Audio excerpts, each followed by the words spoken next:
I'm going to show you two completely different ways to use one stamp set. The stamp set I'm going to be using today is the Exclusive Stamptember Tim Holtz set, but you could definitely use any of your stamps that you have on hand, so let's get into it.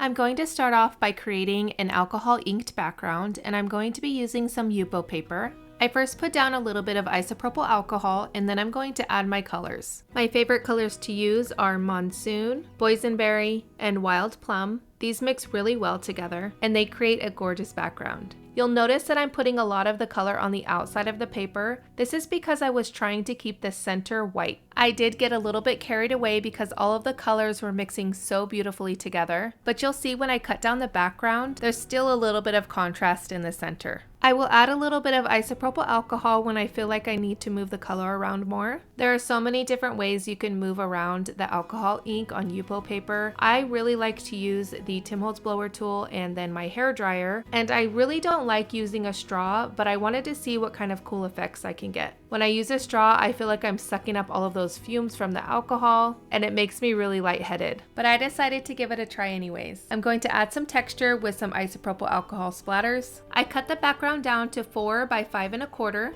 I'm going to ink up the snowflakes in the stamp set with some alcohol lift ink.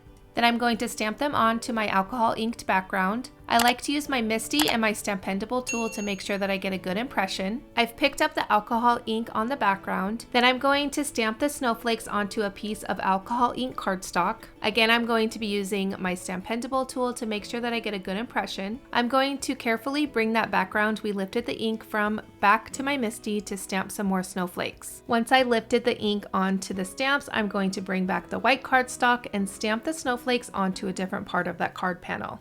I'm going to bring back the alcohol inked background that we stamped the lift ink on and take a paper towel so we can dab up the excess lift ink. It's important to use a clean part of the paper towel every time you go to dab up the lift ink. You're going to start to see those images show up on that background. Now I'm going to take some alcohol ink that I put on my glassboard studio mat and splatter it onto my card panel. Although it's not as visible, I do add some splatters to that other card panel. I could not resist using some foundry wax, so I added some onto my glass mat. Then I'm going to take a paintbrush and splatter it onto both backgrounds. With the foundry wax, you do have to heat set it, but it doesn't require a lot of heat to do this, so I wasn't worried about melting the Yupo paper. Now I'm going to choose a couple of the sentiments from the stamp set. I stamped them onto some cardstock with some Versamark ink, and then I'm going to add some super fine gold embossing powder, and I'm going to melt the powder with my embossing heat tool. I am going to add some double-sided adhesive to one of the card panels so I can add it to my card base. I also cut up the sentiment and I'm going to add it to my card with some more double-sided adhesive. I finish off the other card the same exact way, and I'm going to move on to the second way I use the stamp set. I'm taking a distress tag from Tim Holtz and I spritz it with a little bit of water, and then I'm going to add some distress sprays. I'm going to be using Speckled Egg, Uncharted Mariner, and Iced Spruce. Once I get some of that color down, I'm going to be adding a little bit of water to help that color move around. Once I like how the tag is looking, I'm going to dry it a little bit. Then I'm going to splatter on a little bit more color. I'm trying to keep the darker colors on top of the tag because I know that I'm going to be doing some stamping on the bottom of the tag with the Santa stamp. I'm going to splatter on some water so I get more texture and depth on the tag, and then I'm going to dry it completely before moving on to the next step. I'm going to ink up my stamp with some permanent ink. I like using my Misty and my Stampendable tool so that I get a good impression. Once I have the Santa stamped at the bottom of the tag, I'm going to stamp some of the snowflakes on the top of the tag.